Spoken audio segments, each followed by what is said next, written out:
Because I think it's important to clarify here that, yes, exactly, you were referring to that, people need to be well educated about their illness rather than having a very good global education about things. Because I'm aware of quite a few bipolar patients who did quite badly, even though they were very well educated. And one of the reasons I could see was that because for many reasons, they never actually managed to learn their signs or learn more about their illness. So education is key, isn't it? Yeah, and in fact there are a lot of people with bipolar who lead very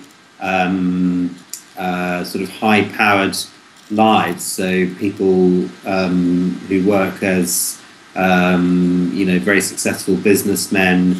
A lot of people in the arts and the media and the entertainment industry, quite a lot of very successful scientists as well have bipolar disorder. So I mean that really sort of backs up the findings in the study that there do seem to be a lot of people with a lot of very highly educated people who develop the disorder. It certainly doesn't seem to protect you against getting the disorder in the way that it might do with some other diseases.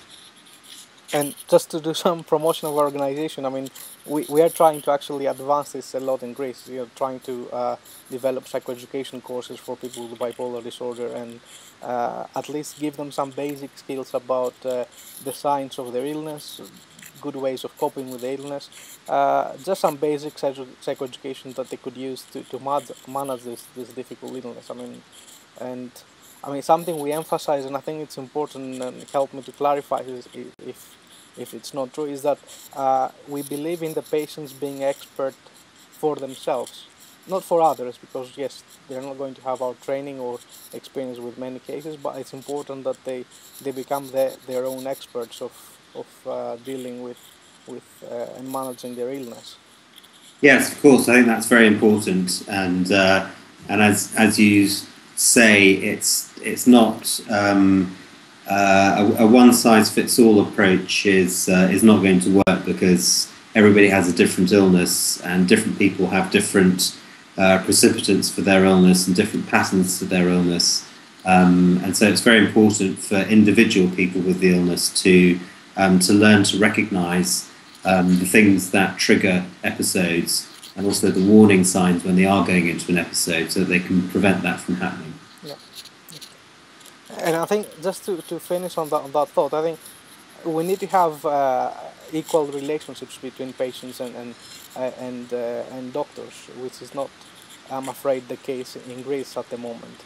So and in UK, I think this more egalitarian relationship between patients and doctors helps a lot patient education. I mean, patients are more likely to be motivated and actually be advised to learn about their illness and to have things communicated properly to them.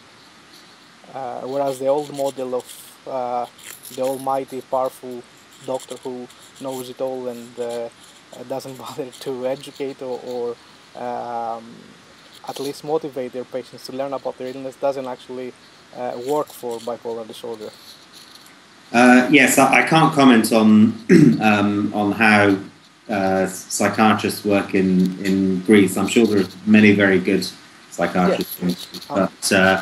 But I certainly agree that it's very important to involve the patient in managing his or her own disorder, and to respond to the needs and concerns of the individual patient rather than dictating a sort of prescribed course of action.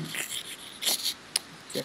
And just to continue with Margarita's second question, does personality affect the course of bipolar disorder, or bipolar disorder affect the personality of people with bipolar disorder? I mean, I should be answering this. I mean, it's part of my research, but yeah, I mean. So this is the one. This is the chicken and egg question. Yes, you were exactly. Up. Yeah.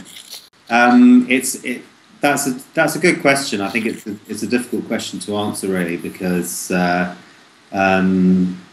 I think bipolar disorder is something that's often lifelong and affects people throughout their life. So it's clearly got the potential to affect somebody's personality in the way that any long-term illness can affect your personality in the way that you deal with things. But I also think it's true that if you have bipolar disorder, even in I suppose the question: does your personality affect your risk of bipolar disorder?